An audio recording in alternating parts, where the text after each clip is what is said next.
lazy, I won't get up for anything dog. Now, if you know my dog like I do, you know she only gets up for two things, food and squirrels. As soon as I say that one little word, squirrel, she is out of her bed, running past us all and chasing the little creature. Bringing the rat terrier that she is, it's her natural instinct. So it got me thinking, what's our natural instinct? Jesus throughout the entire Bible demonstrates his overwhelming love and just how much he truly cares for others. An example is shown to us in John chapter 11, verses 1 through 44, the death of Lazarus. Now a man named Lazarus was sick. He was from Bethany, the village of Mary and her sister Martha. This Mary, whose brother Lazarus now lay sick, was the same one who poured perfume on the Lord and wiped his feet with her hair. So the sisters sent word to Jesus, "Lord, the one you love is sick."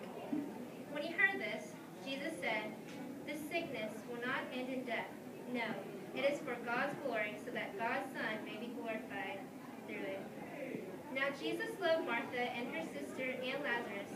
So when he heard that Lazarus was sick, he stayed where he was 2 more days. And then he said to his disciples, "Let's go back to Judea." "But Rabbi," they said, "a short while ago the Jews there tried to stone you, and yet you are going back?"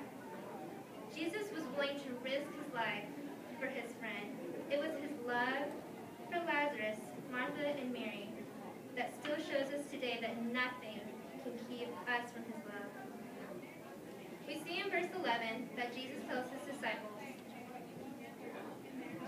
"Our friend Lazarus has fallen asleep, but I am going there to wake him up." Jesus knew the risk. He already knew that Lazarus was dead, but it was not only his love for his friend that made him go, but his love for the Father to do his will. In verse 32 we read, "When Mary reached the place where Jesus was and saw him, she fell at his feet and said, 'Lord, if you had been here, my brother would have not died.' When Jesus saw her weeping, and the Jews who had come along with her also weeping, he was deeply moved in spirit and troubled. 'Where have you laid him?' he asked. 'Come and see, Lord,' they replied. Jesus wept. And then the Jews said, 'See how he loved him.'" Jesus wept for those that were in sorrow. He is compassionate and loving for his pursuit to us. So, back to our question. What is our natural instinct? Our natural instinct is to run from God because we are sinful. But God relentlessly pursues man because he is love and he understands our greatest need. We are to be like that, to love and to show compassion to those who need Christ's love. So just as my little dog with all her senses set to her target, let's set our hearts and be sensitive to the calling to love and always be relentless in our pursuit of a lost world. Let's pray. Heavenly Father, thank you for your love and your grace towards us, for your ever-faithful, relentless pursuit of us.